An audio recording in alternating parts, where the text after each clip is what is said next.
Lately, a lot of people who grew up with childhood trauma are going no contact with their families and loved ones. And I know there are circumstances where it is warranted and it's even courageous to cut off contact. But from what I've observed, this is an extreme solution to a common problem. And in this video, I want to show you another way to protect yourself from the people who hurt you in the past so that contact with them is still an option for you. And I'm telling you this as someone who has tested having no contact with my family and then totally changed my mind about it, and I am so glad I did. It can still be really hard for me to handle my own reactions around my family, but if you're like me, you'll find that healing your triggers and calming the symptoms and behaviors that just come flying out of you when you are triggered, well, it goes a long way toward making family time more of something you can handle, something you can even enjoy and feel good about. Now, to be clear, I'm not saying that what happened to you as a kid doesn't matter. It matters. And many families are still trudging along, mostly unhealed from the past. And what I'm saying is, since none of us can count on things getting better, with some healing, we do have a choice to stay connected, to show up as our more healed selves. Not so prickly maybe, or not so boundaryless. And we can discover the joys of sharing some love with people who are probably never going to be what we hoped. Now, it's so understandable that we want them to change, to apologize, to somehow set things right and make this pain inside feel better. I've met people for whom that's happened. And what they say is that it's nice to get that apology, and a lot of positive things flowed from the changes in the relationship that followed. But the injury that happened long ago doesn't automatically go away. For most of us with childhood trauma, the injury has been in there, pushing out ripple effects all our lives, all over our souls, our relationships, our jobs, our possibilities, our behaviors. It's been going on for years. And so even when a parent, say, gets sober or apologizes or tries to make good, all this damage inside reveals itself to be what?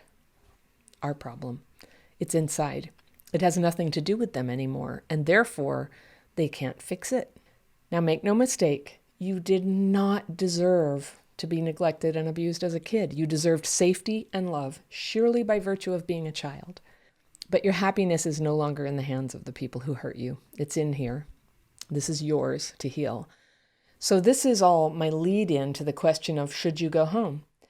And if you can, my opinion is, yes, you should, if they'll have you. So if you're thinking of giving it a try, I want to give you 10 tips to help you get through it well, and maybe even to make things better than they have been in the past.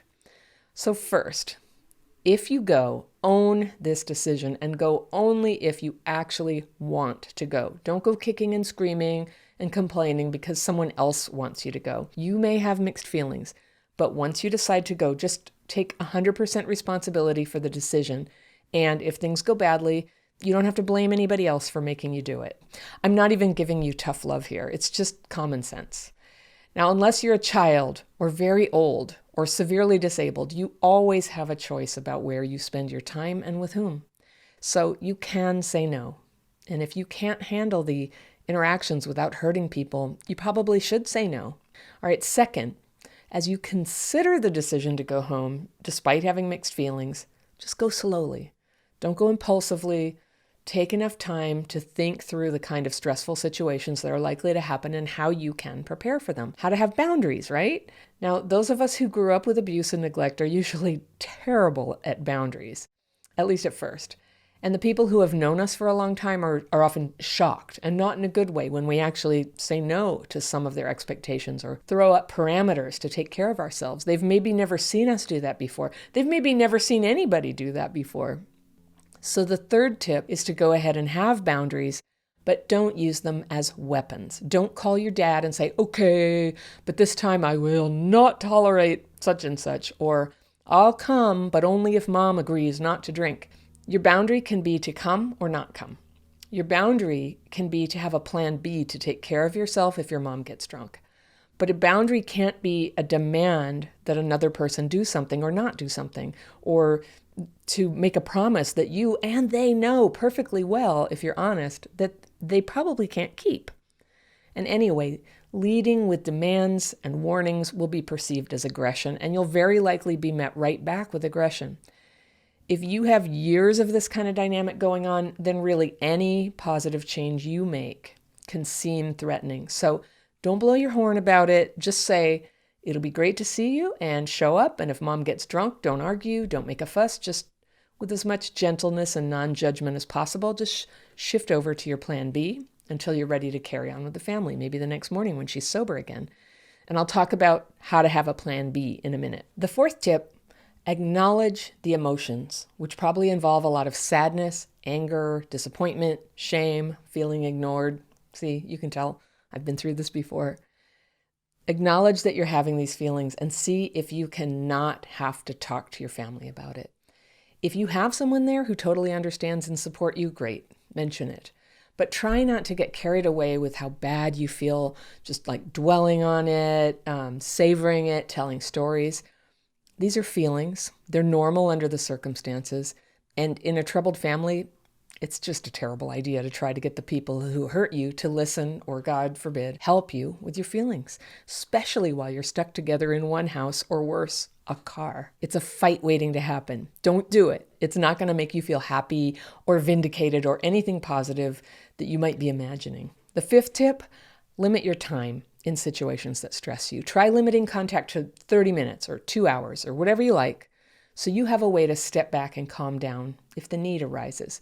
If you need some extra help for cooling down, you can try my daily practice techniques, and I will put a link to that in the description section below. Okay, tip number 6, avoid unnecessary conflicts, and do it without anyone knowing you're doing it.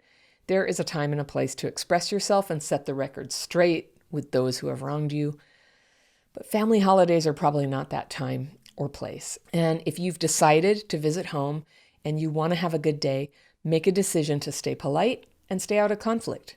Now, here's a handy method you can use to dodge any fight that someone tries to start with you. All right, it goes like this. Let's just say your Uncle Bob says, people like you, and you can insert anything you want here, your age group, your political affiliation, your geographical home. He says, you people love to whine about blah, blah, blah, and then you think you can just blah, blah, blah, whatever Uncle Bob says, right? Do you have people in your family who are like this? So what you do is you act like your phone just vibrated in your pocket and you go, oh, just a minute, Uncle Bob, someone's calling me. I'll be right back. And then you don't come back. And Uncle Bob doesn't even notice. You should try this. It works. You can avoid a lot of trouble this way and just keep having a lovely time.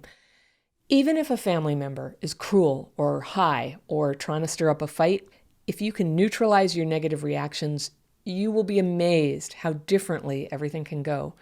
Never think that you are condoning bad behavior just because you're not participating in screaming matches, right? Tip number 7 is, remember, the party is for everyone else too.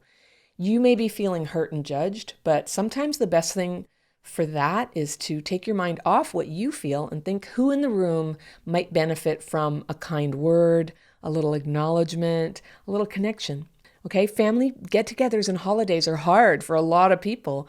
And you're going to find that your sadness can be lifted up when you assist others with their sadness or their social awkwardness or their embarrassment over spilling something or not bringing a gift or whatever it is. If this is all you did the whole time at a gathering, I promise you, you would have a nice time.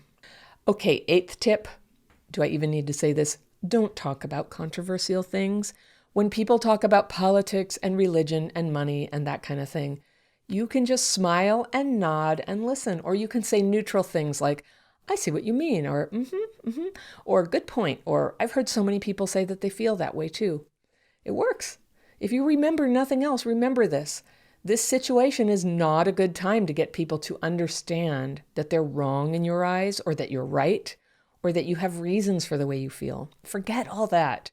Stay connected to your reasons for coming, to feel the connection and love, as feeble and tiny as it might be, that happens to be there between you and your family. The rest doesn't ultimately matter, okay? 9th tip, especially on a multi-day trip, take care of yourself. This is the secret to fending off depression and dysregulation. And you can keep it to just these 4 things. Get your sleep no matter what. Get fresh air and exercise no matter what. Eat protein with every meal and drink lots of water no matter what, even if you just ate a ton of chocolate. And use your calming techniques at the normal times no matter what. And again, if you need these techniques, you'll find mine in the description section below. All right, the 10th tip, and I told you I'd get back to this, is to bake into your family visit a plan B in case things go south. Line up a place where you can stay if things get ugly or fall through. Have a way to get there, such as having your own car, downloading a ride-sharing app, or planning your route on public transportation. Look online for places and gatherings where you can go so that stepping away from your family in any moment is actually doable, even in the middle of the night. You can enlist your friends at home to support you in this too. Text them, call them, stay connected. So these are the 10 tips. All of this is to help you avoid the extreme measure of going no contact. You can use these even if there's been no healing yet between you and your family. And now that you're grown up, it's you who just might be the person who introduces healing to those damaged relationships. If you're thinking, that's not fair, they should be the ones to reach out to me, I'd say the person who should reach out is the one who has the most maturity and who has the most healing themselves. Let that person make the first effort. Let it be the one who has become the best at staying calm and kind, even in the presence of people who are themselves traumatized and struggling. Let it be the one who no longer makes demands, who has released expectations, who is opened to love in whatever wobbly forms it happens to take. Let it be the one who grasps that time is running out and that sometimes the love we feel is more urgent to experience and express than the anger. Now, if you're watching this video, maybe that person who introduces this change to the relationship can be you. Now, if you feel motivated and empowered by this hope that you can change your life despite what happened to you in the past, I'm going to invite you to watch this video right here. I think you'll like it.